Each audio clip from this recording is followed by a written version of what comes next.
C'est un album de famille un peu particulier. À 6 ans, Darren regarde des photos de sa mère prise dans une prison indonésienne. Marie-Jane attend son exécution pour avoir importé de l'héroïne dans sa doublure de valise. Mais pour ses parents, c'est un gang international qui a mis la drogue à son insu. Ils ont dit qu'ils étaient un cartel de la drogue. Ils ont menacé de nous tuer les uns après les autres si nous allions voir la presse. Ils ont menacé de tuer ma fille en Indonésie.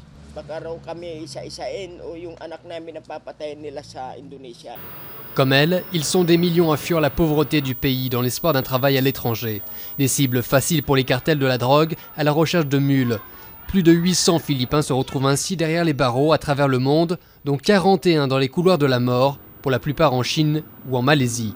Pourtant, le gouvernement assure qu'il fait son maximum pour prévenir ses citoyens.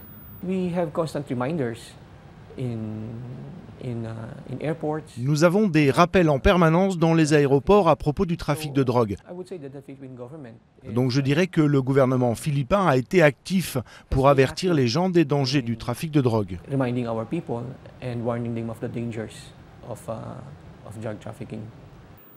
Mais d'après les associations de défense des droits de l'homme, la situation est souvent plus compliquée. Les trafiquants ciblent souvent des femmes vulnérables, tentées par de l'argent facile, piégées ou même menacées. Qui voulez-vous tuer d'abord? Votre mère, votre sœur ou votre femme? Et ensuite ils sont supposés avaler l'héroïne dans un préservatif. Ils sont forcés de le faire parce qu'ils veulent sauver leur famille aux Philippines. Ce sont déjà des victimes. L'exécution de Marie-Jane semble imminente. Alors, malgré les menaces, ses parents s'affichent devant les médias et participent à des manifestations à Manille. Un appel a été rejeté en Indonésie, faisant fondre les chances pour ces garçons de revoir leur mère en vie.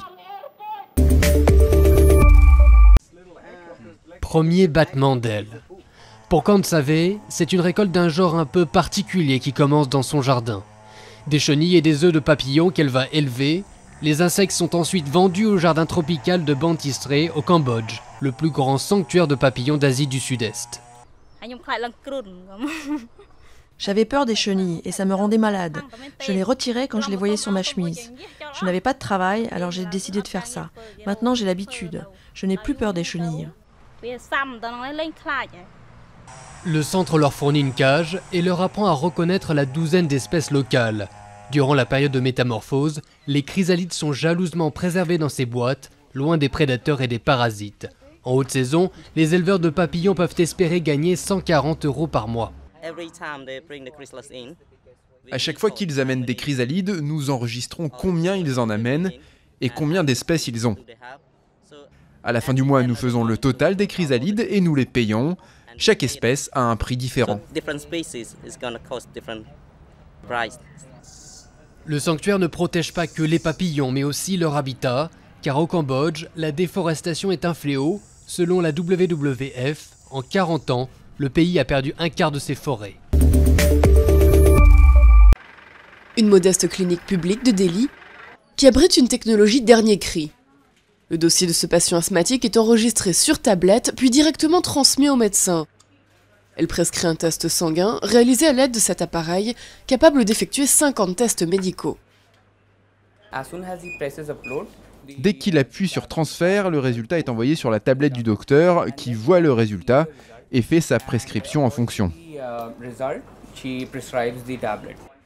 Diagnostic, le bilan sanguin n'est pas bon. Le patient va devoir ralentir sur les cigarettes et l'alcool. Au total, la procédure a pris moins de 30 minutes. Cette clinique est l'une des centaines mises en place par le gouvernement de Delhi qui compte en ouvrir 1 millier, toutes équipées de haute technologie.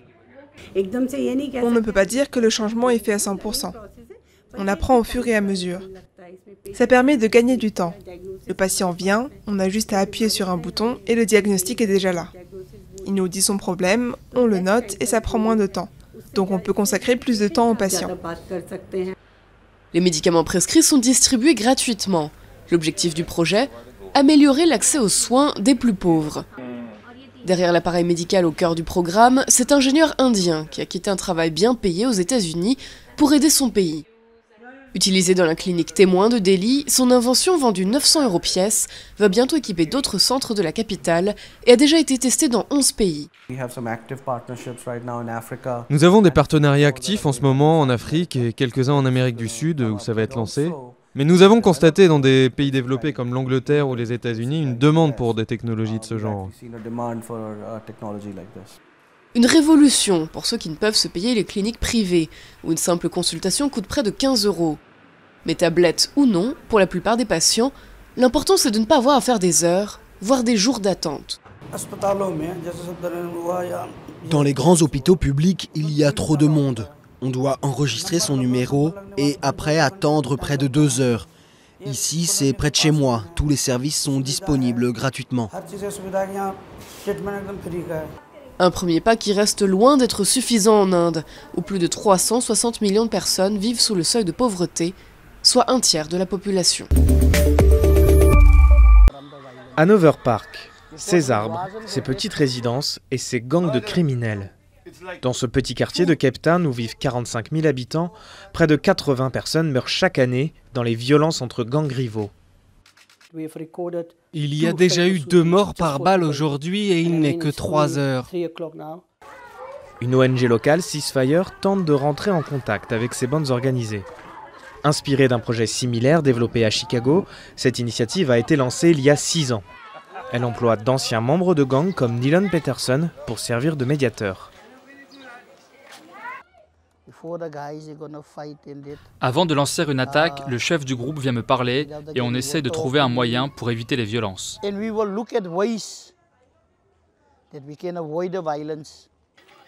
Financé par la ville de Cape Town, Ceasefire dispose d'un équipement spécialisé, d'une application qui géolocalise les fusillades en temps réel.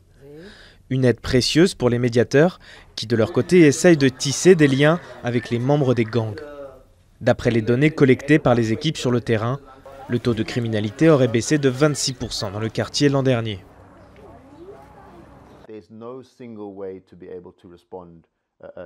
Il n'existe pas une réponse unique à la violence des gangs. Ceasefire est l'un des moyens mis en place pour essayer de parler avec les membres au sein de ces groupes.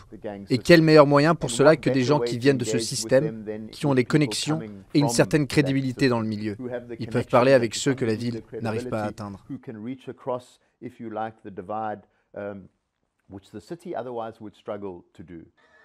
Malgré ses bonnes intentions, le projet Ceasefire n'est pas épargné par les critiques. Certains hommes politiques locaux dénoncent les liens ainsi créés avec les chefs des gangs et craignent une forme de légitimation de leur activité criminelle.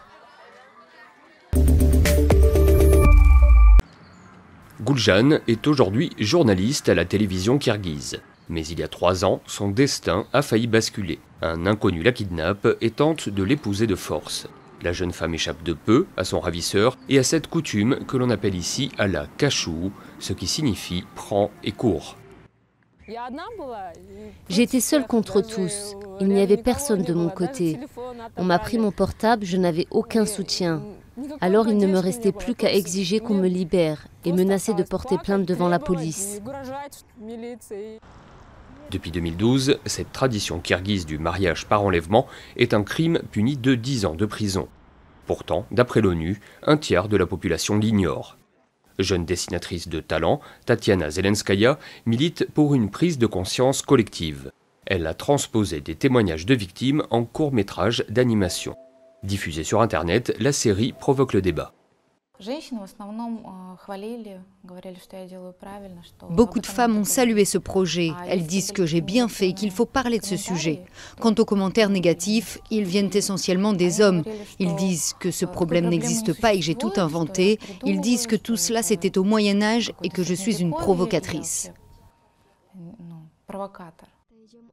Plusieurs ONG dénoncent également les pressions familiales subies par les victimes pour les empêcher de dénoncer leur enlèvement. D'après une estimation des Nations Unies, plus de 12 000 femmes et jeunes filles sont kidnappées chaque année au Kirghizstan, pays d'à peine 6 millions d'habitants.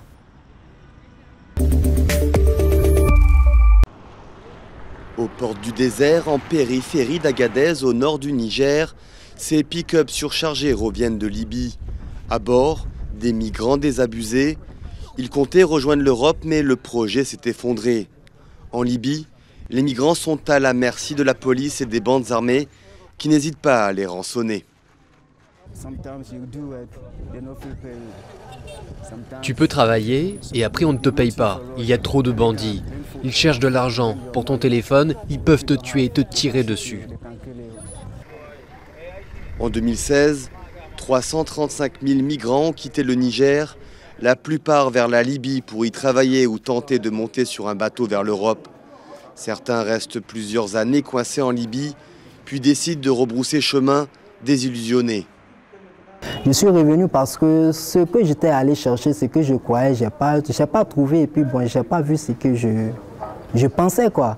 C'est-à-dire qu'il y avait une représentation fictive et utopique de l'autre monde.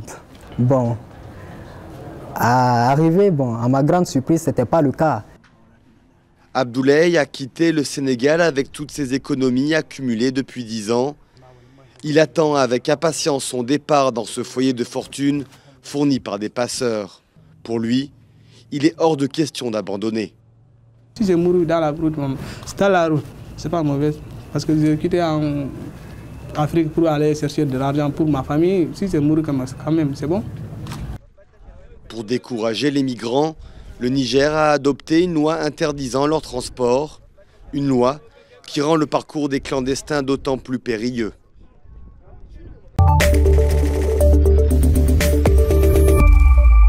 Dans ce camp de l'état de Kassala, au nord-est du Soudan, près de 30 000 personnes attendent leur destin.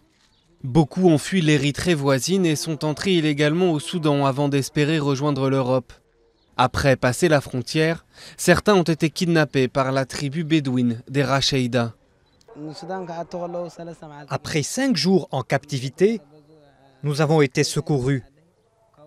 Nous avons fui l'Érythrée parce que nous voulions la liberté. Mais quand nous sommes arrivés ici, nous avons été capturés par les Rachaïda. D'après les forces de sécurité soudanaises, des dizaines d'Érythréens essayent d'entrer au Soudan chaque jour. Et traverser à pied peut prendre des semaines. Ils fuient l'un des régimes les plus répressifs du monde qui impose un service militaire universel et sans limite de durée. L'armée érythréenne a ses agents partout et ils peuvent nous attraper, nous renvoyer là-bas. Ce n'est pas sûr pour nous d'être ici pendant longtemps. Le Soudan est un pays de transit clé sur la route de l'Europe. D'après l'ONU, au moins 108 000 Érythréens sont actuellement dans le pays. Ils passent ensuite en Libye ou en Égypte avant d'embarquer pour une traversée périlleuse de la Méditerranée. Pour réduire le trafic, les forces soudanaises ont augmenté le nombre de patrouilles le long des 600 km de frontières. La frontière est longue et difficile. Le Soudan ne peut pas la garder seul, même en déployant toutes ses capacités. Il ne peut pas la surveiller. Nous avons besoin d'une coopération internationale. Le trafic des migrants serait devenu un commerce de plusieurs millions de dollars. Dans les camps, les Érythréens disent vivre dans une peur permanente d'être envoyés chez eux. Certains ont payé des milliers de dollars pour traverser et beaucoup ont encore l'espoir d'atteindre l'Europe.